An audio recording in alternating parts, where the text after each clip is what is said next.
Allah lamo kami deba bangsi tasanda kapi mata.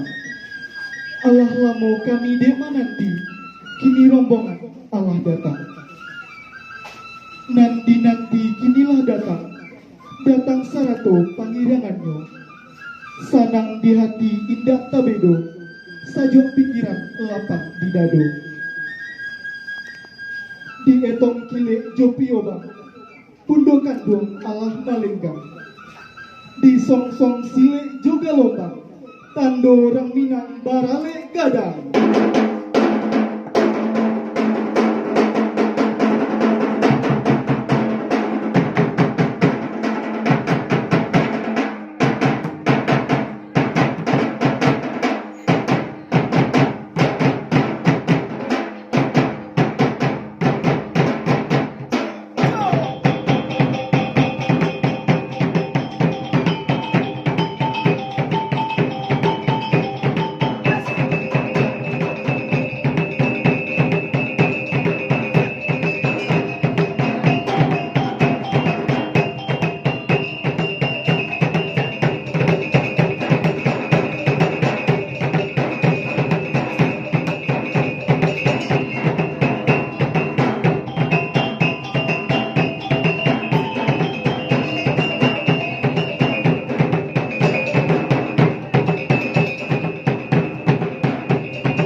Assalamualaikum warahmatullahi wabarakatuh.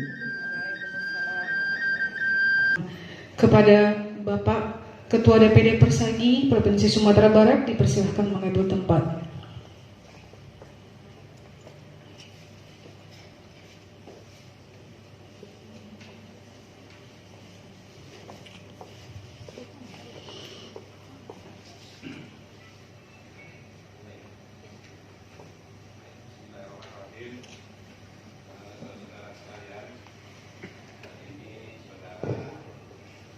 Dilantik sebagai pengurus Dewan Pimpinan Cabang Persatuan Ahli Gizi Indonesia Kabupaten 50 Kota.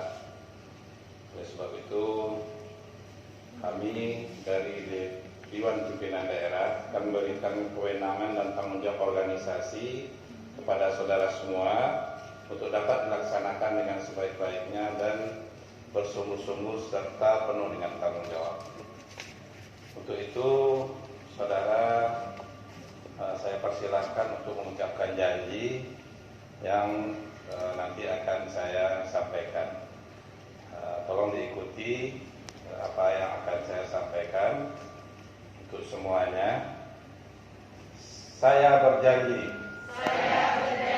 Satu, bahwa saya akan menjalankan tugas. Selalu mematuhi dan melaksanakan anggaran dasar dan anggaran rumah tangga, peraturan organisasi dan kebijakan Persagi secara sungguh-sungguh. Dua, bahwa saya akan selalu mematuhi peraturan perundang-undangan yang berlaku di Negara Kesatuan Republik Indonesia. Tiga, bahwa saya akan selalu menjunjung tinggi profesionalisme dan kejujuran serta etika profesi dalam melaksanakan tugas. Empat, bahwa saya akan selalu berupaya menjunjung tinggi kehormatan dan martabat profesi gizi. Semoga Allah Subhanahu wa taala memberikan petunjuk dan kekuatan kepada saya.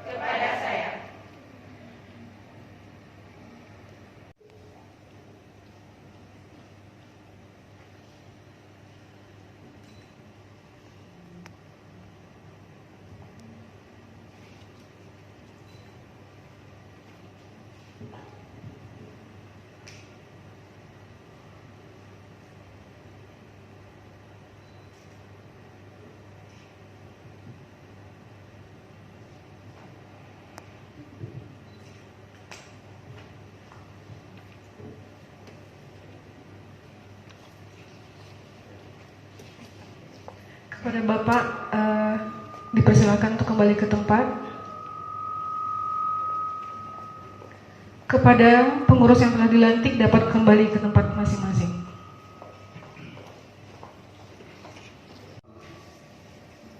Yang terhormat Bapak Ketua DPD Persagi Sumatera Barat, yang kami hormati Bapak Kepala Dinas Kesehatan Kabupaten 50 Kota, yang kami hormati Bapak Ibu Ketua Organisasi Profesi Kabupaten 50 Kota, yang kami hormati Bapak Ibu Ketua Organisasi Profesi yang ada di Sumatera Barat yang telah berkenan hadir, yang kami hormati teman-teman uni-uni anggota Persagi Kabupaten 50 Kota.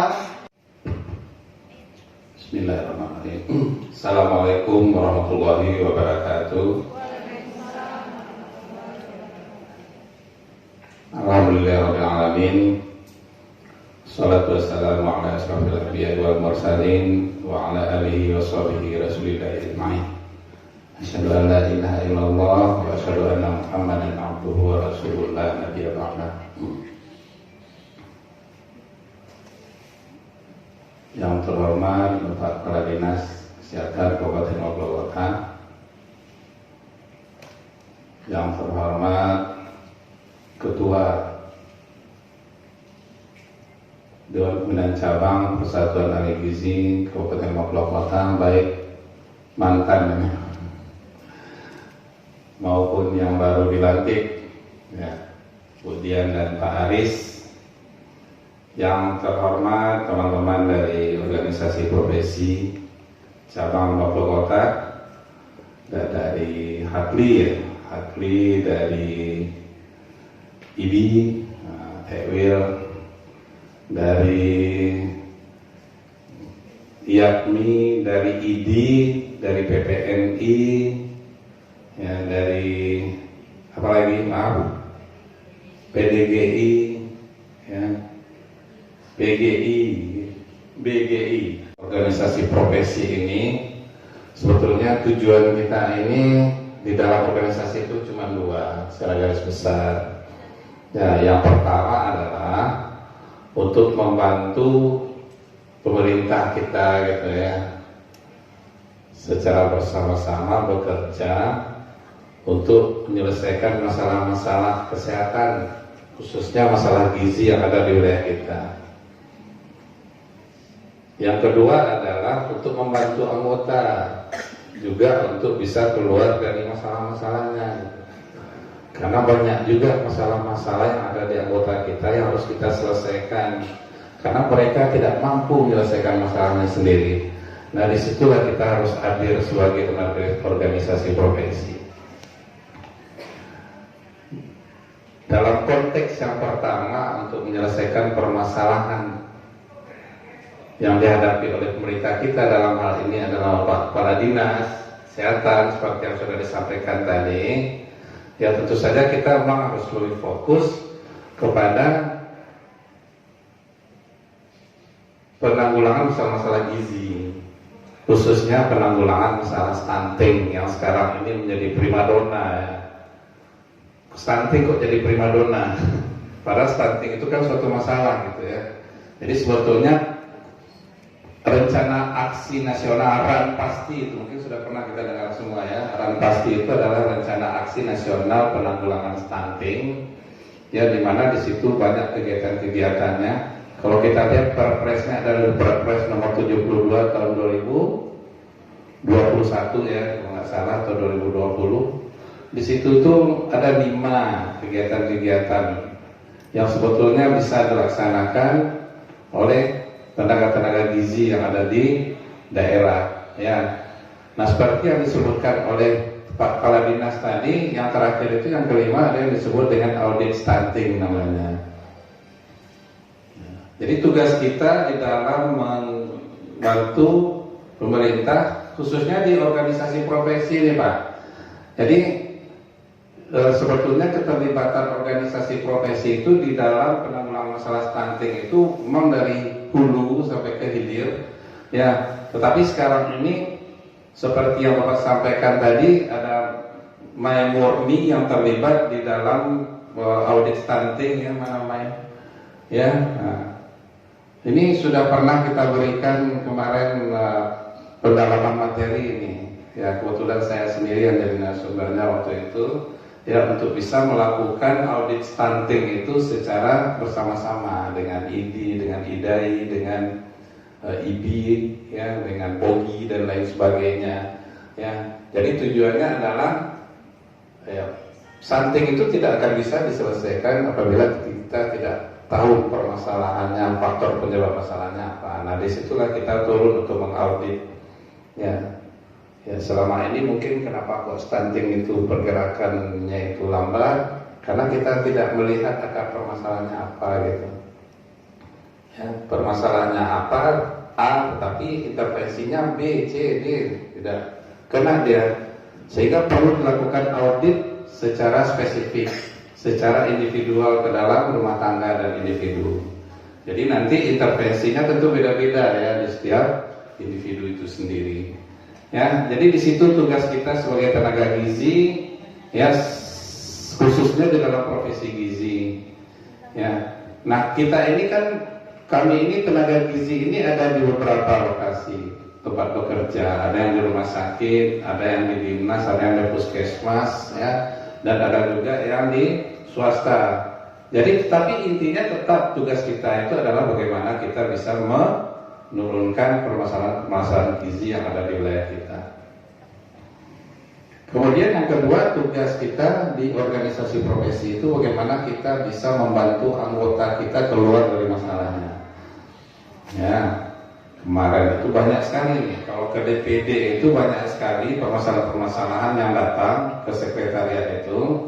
Ya, ini masalah yang kecil-kecil saja sebetulnya sampai juga ke DPD, malah sampai ke DPP itu. Nah, ini kenapa kok dokumennya tidak bisa diupload, misalnya seperti itu di dalam perpanjangan STR, ya. Kok tidak bisa diupload di dokumennya? Padahal dokumen itu untuk mengupload ada batas maksimal besaran filenya, tapi filenya berlebih, nggak bisa ya diupload. Nah, untuk memperkecil itu ini saja kadang-kadang mengadu juga ke DPD. Ya, itu kan sebetulnya bisa kita pecahkan sendiri. Tetapi nanti teman-teman di DPC, ya, itu yang pertama sekali yang harus diketahui oleh sekretariat, mudah-mudahan ini sudah punya di sekretariat yang lama ya. Sekretariat baru ini harus mendata lagi anggota-anggotanya, termasuk di situ masa berlaku STR-nya itu harus kita ketahui gitu. Ya, jadi masa berlakunya itu harus kita ketahui. Kalau STR-nya itu masa berlakunya tinggal 6 bulan lagi, itu tugas dari kita di DPC lah untuk menyampaikan ke anggota untuk mengusulkan perpanjangan STR. Jangan nanti 1 bulan mau habis diusulkan. Nah, ini permasalahan yang banyak timbul ya teman-teman. Ya, kenapa kok punya saya kok nggak keluar gitu? Banyak sekali itu. Orang baru minggu kemarin baru diupload dokumennya sudah minta keluar sekarang, padahal yang dikerjakan oleh KTKI itu ribuan sampai puluh ribuan gitu. Jadi perlu antri. Jadi kalau kita ingin cepat STR kita itu keluar, yaitu 6 bulan sebelumnya itu, sebelum habis itu sudah diusulkan. Ya. Nah, bagaimana nanti secara teknis pengusulan STR dan KTA? Hari ini kita membawa tim, ada Ibu Sekretaris ini, ada tim sekretariat yang akan memaparkan kepada Bapak Ibu semua bagaimana teknis nanti untuk penerbitan STR baru maupun re STR gitu ya. Nanti akan ada pemaparan. Nah,